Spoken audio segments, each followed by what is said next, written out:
Hi, I'm Scott, the resident beekeeper at Woodlake Nature Center, and it's honey harvest time. Now, we don't keep bees just for the honey. Bees are wonderful pollinators who visit all the wildflowers and plants so that they pollinate the plant, helping it to reproduce. They make seeds and nuts and berries for plants to reproduce, as well as making food for wildlife. And then, of course, they make honey as well. And for humans, the bees are also doing another job. They pollinate about 1/3 of all of our fruits and vegetables. So bees are really doing an important job in nature as well as for humans making food. And now we're going to go into the beehive and see. As a beekeeper, all I do is keep a nice home for the bees, provide a shelter so they can do all their work. And we imitate nature. Inside this hive, these boxes, there are frames which I'll show you, and they build their comb on those frames. And it's just what they would do inside of a hollow tree, but they do it in these boxes. So when I open the hive, I use a smoker. The smoke actually makes the bees go deeper in the hive. It keeps so many bees from being on the top.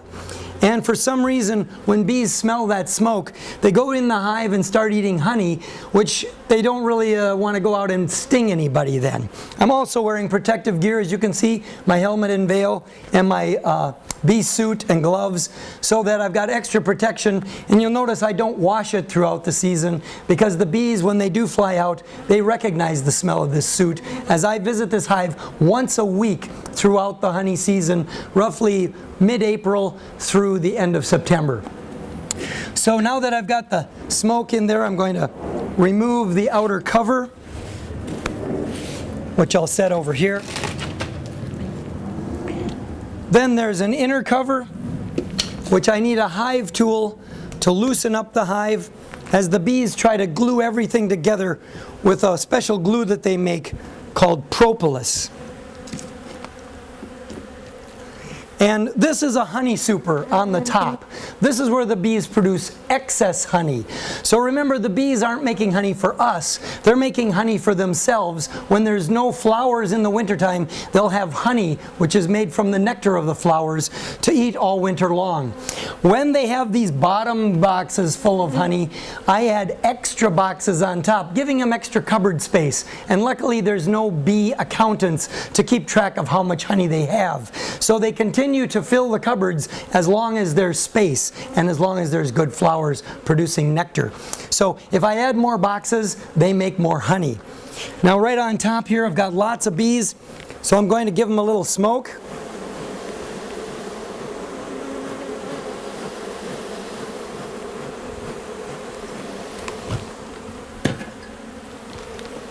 And then I'm going to remove a frame that hopefully is full of honey and totally capped. So here is a honeycomb frame, totally full of honey. Of course, the bees spit the nectar into the little cells. They flap their wings to evaporate the water out of the nectar.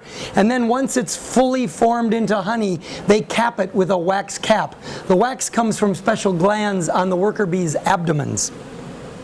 So once I have a full frame of honey like this on both sides, I can pull it out of the hive. This is honey for us to eat. And I have a special brush called a bee brush that's very, very soft. It doesn't harm the bees. And I don't roll the bees, but I flick them back into the hive.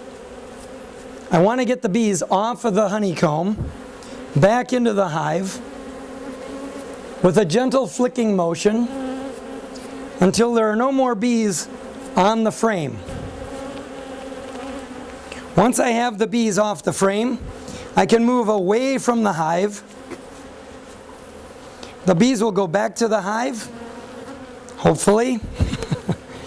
And I have a box where I can put the honeycomb where the bees will not be able to get back to it, with a nice locking lid. So in this manner, I'm able to get the comb out of the hive without the bees, because we'll be extracting the honey out of these frames in just a little bit. Here's another beautiful frame full of honey, both sides. There's 9 frames per super. This box is called a super, short for superstructure. So we can get, out of 3 frames, we can get about a gallon of honey. So in one full box, full super full, we'll get about 3 gallons of honey. Now I'm going to actually take the honey super off.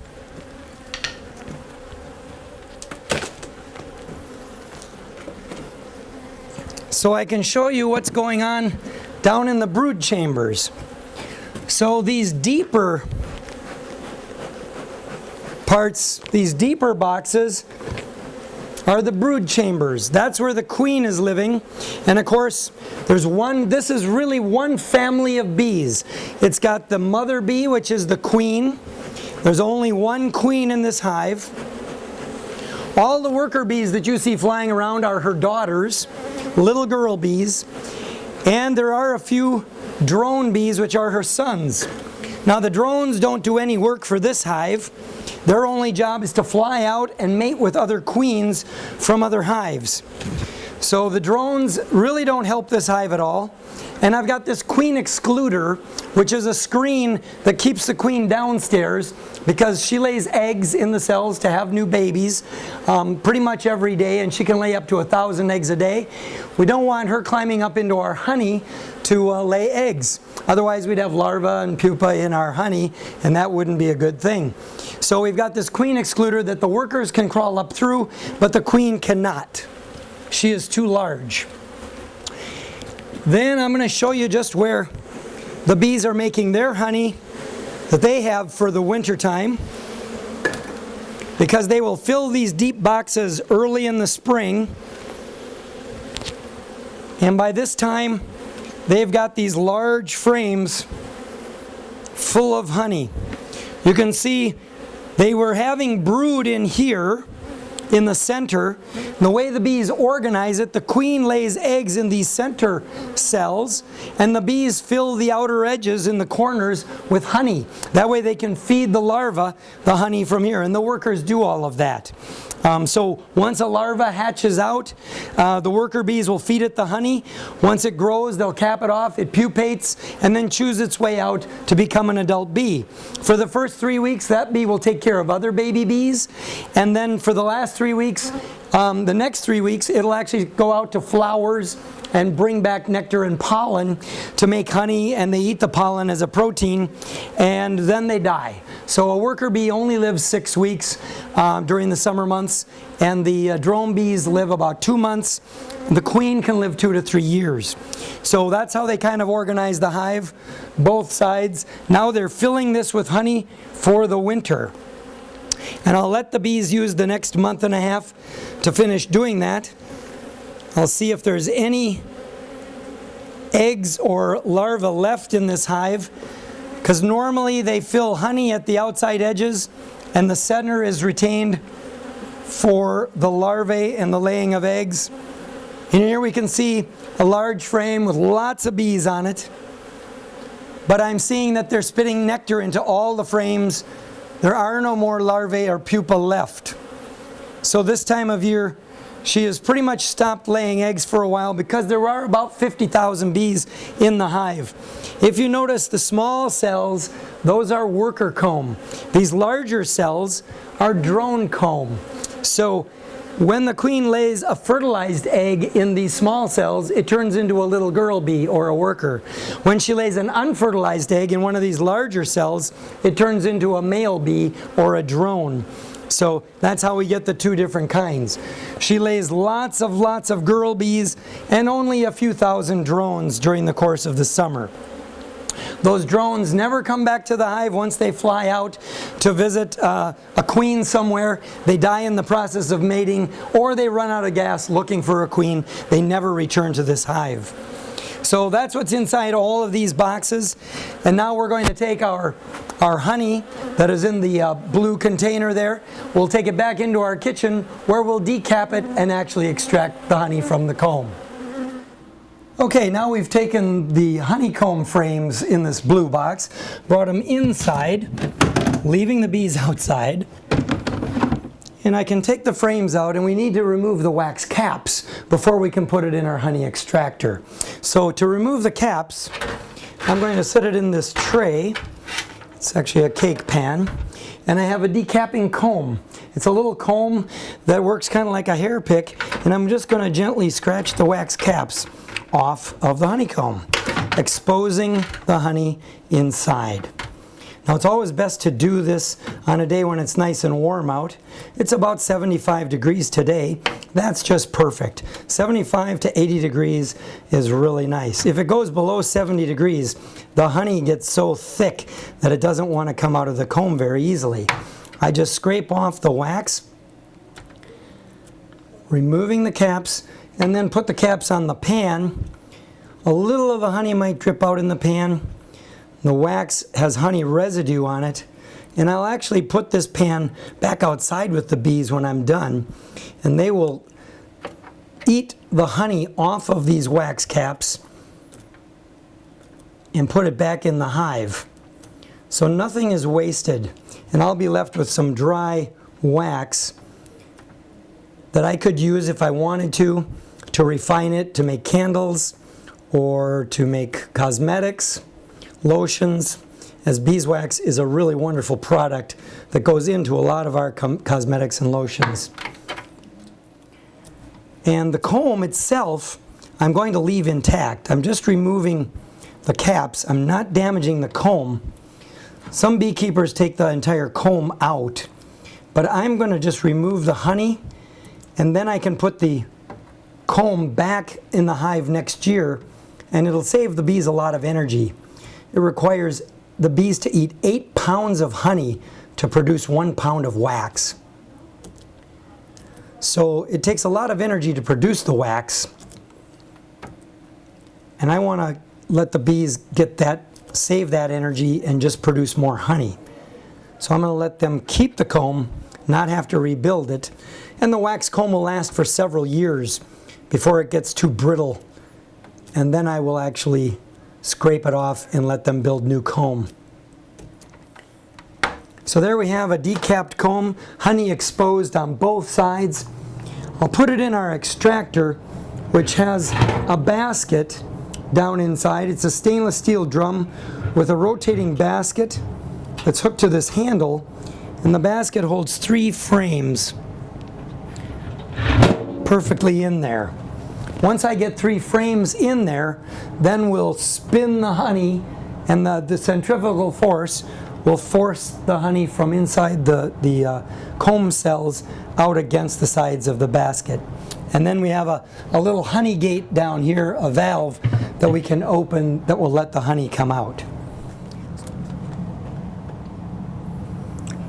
Now we're going to spin the extractor, and we want to start fairly slow, because there's so much weight on both sides that if we go too fast, we'll actually deform the comb. The edges of the barrel will actually be able to see the honey. Looks like little golden strings hitting the side of the barrel. We're going to flip the frames. We've removed about half of the honey off of this side.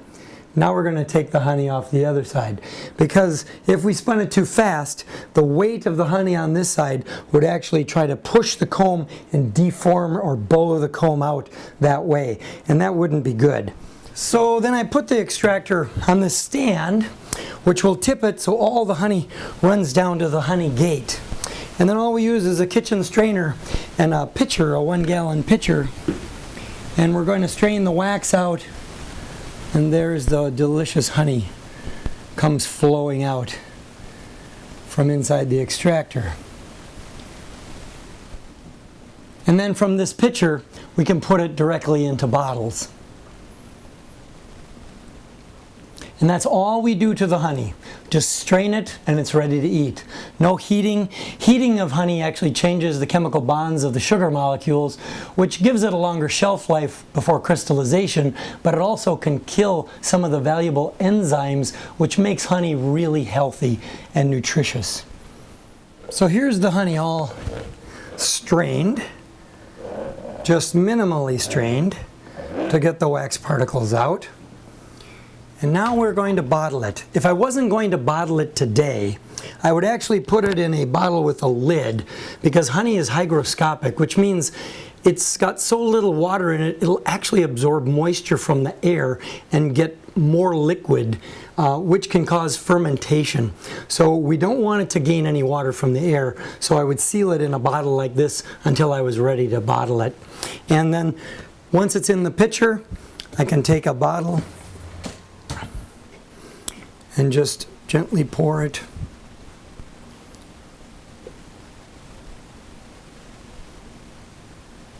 right into a 1 pound honey skep. That's these little plastic bottles. They'll keep the honey good for as long as you want to keep it. In 3 to 6 months, it may crystallize, but the honey never goes bad. To re-liquefy the honey, just gently heat it to about 105 degrees in a water bath, or set it in a sunny window, and it will re-liquefy and be perfectly good to eat. Put the lid on, and there we have 1 pound of wonderful natural wood lake honey made from our Italian honeybees. In a good year, if we make enough honey, we actually sell it here at the Wood Lake gift store in our office. So if you'd like to try some of this amazing honey, stop by the Nature Center and see if we have some on hand, and take some home for you to eat.